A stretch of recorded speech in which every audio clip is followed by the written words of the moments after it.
നമസ്കാരം. എക്സാലോജിക് CMRL മാസപ്പടി കേസുമായി ബന്ധപ്പെട്ട് വീണ വിജയന്റെ വീട്ടിൽ നടത്തിയ ED റെയ്ഡിലെ കണ്ടെത്തൽ ഞെട്ടിപ്പിക്കുന്നത്. വീണ വിജയന്റെ തിരുവനന്തപുരം, കണ്ണൂർ വീടുകളിലും ഭർത്താവ് മുൻ മന്ത്രിയുമായ മുഹമ്മദ് റിയാസിന്റെ കോഴിക്കോട്ടെ വീട്ടിലും CMRLുമായി ബന്ധപ്പെട്ട 12 ഇടങ്ങളിലുമാണ് എൻഫോഴ്സ്മെന്റ് ഡയറക്ടറേറ്റ് സംഘം റെയ്ഡ് നടത്തിയത്. വീണ വിജയന്റെ വീട്ടിൽ നടത്തിയ റെയ്ഡിൽ 242 അക്കൗണ്ടുകളുടെ വിവരങ്ങളാണ് ED കണ്ടെത്തിയത്. 18 കോടി രൂപ ഈ അക്കൗണ്ടുകളിൽ ഉണ്ടായിരുന്നു. ഇത് ED മരവിപ്പിക്കുകയും ചെയ്തിട്ടുണ്ട്. EDയെ തന്നെ ഞെട്ടിച്ച വിവരങ്ങളാണ് റെയ്ഡിൽ കണ്ടെടുക്കാൻ കഴിഞ്ഞത്. ഇത് ആരുടേതാണ് 242 അക്കൗണ്ടുകൾ എന്ന അന്വേഷണമാണ് ED ആരംഭിച്ചത്. 18 കോടി രൂപ എങ്ങനെ വന്നുവെന്നുള്ള കാര്യവും അന്വേഷണ പരിധിയിലുണ്ട്. ഇതുമായി ബന്ധപ്പെട്ട് ഉടൻ തന്നെ ED വീണയ്ക്ക് സമൻസ് നൽകും. കൂടുതൽ അന്വേഷണത്തിലേക്ക് കടക്കുന്നതിന്റെ ഭാഗമാണിത്.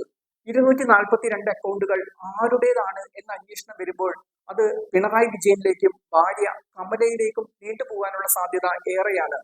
ഈ അക്കൗണ്ടുകളുമായി ബന്ധപ്പെട്ട രേഖകൾ കണ്ടെത്തിയെന്നും 18 കോടി രൂപ മരവിപ്പിച്ചെന്നും വാർത്താക്കുറിപ്പിലാണ് ED വ്യക്തമാക്കിയിട്ടുള്ളത്.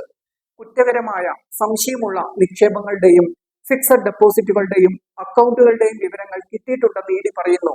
മാത്രമല്ല, രേഖകളും ഡിജിറ്റൽ തെളിവുകളും കണ്ടെത്തിയെന്നും ED വാർത്താക്കുറിപ്പിൽ വ്യക്തമാക്കുന്നുണ്ട്. ഏതാണ് ഈ നിക്ഷേപങ്ങൾ? ഏതാണ് ഈ FDകൾ? ഇതെല്ലാം വീണയുടേത് മാത്രമാണോ? ഇതിൽ വ്യക്തത വരുത്താൻ മുൻ മുഖ്യമന്ത്രിയും CPM PB അംഗവുമായ പിണറായിക്ക് ബാധ്യതയില്ലേ എന്ന ചോദ്യവും ഇപ്പോൾ ഉയർന്നു വരുന്നു. അന്വേഷണം നീളുമ്പോൾ കുരുക്കിലാവുക CPM തന്നെയാണ്. പിണറായി വിജയന്റെ മകളുമായി ബന്ധപ്പെട്ട ED റെയ്ഡിനെ പാർട്ടി എന്തിന് പ്രതിരോധിക്കുന്നു എന്ന ചോദ്യം CPMൽ ഇപ്പോൾ തന്നെ ഉയർന്നു വന്നിട്ടുണ്ട്. EDക്ക് നേരെ നടന്ന ഇന്നലത്തെ ആക്രമം ഒഴിവാക്കാമായിരുന്നു എന്നുള്ള അഭിപ്രായങ്ങൾക്ക് ഇപ്പോൾ പാർട്ടിയിൽ ശക്തി കൂടിയിട്ടുമുണ്ട്. ED റെയ്ഡിനെ അക്രമത്തിലൂടെ നേരിട്ട് പ്രതിരോധത്തിലായ പാർട്ടി റെയ്ഡുമായി ബന്ധപ്പെട്ട കാര്യങ്ങൾ വെളിയിൽ വരുമ്പോൾ കൂടുതൽ പരുങ്ങലിലാകാനാണ് സാധ്യത. CMRLുമായി ബന്ധപ്പെട്ട് കള്ളപ്പണം വെളുപ്പിക്കൽ നിരോധന നിയമത്തിലെ എല്ലാ പഴുതുകളും ഉപയോഗിച്ചുള്ള പരിശോധനയാണ് ഇപ്പോൾ നടക്കുന്നത്.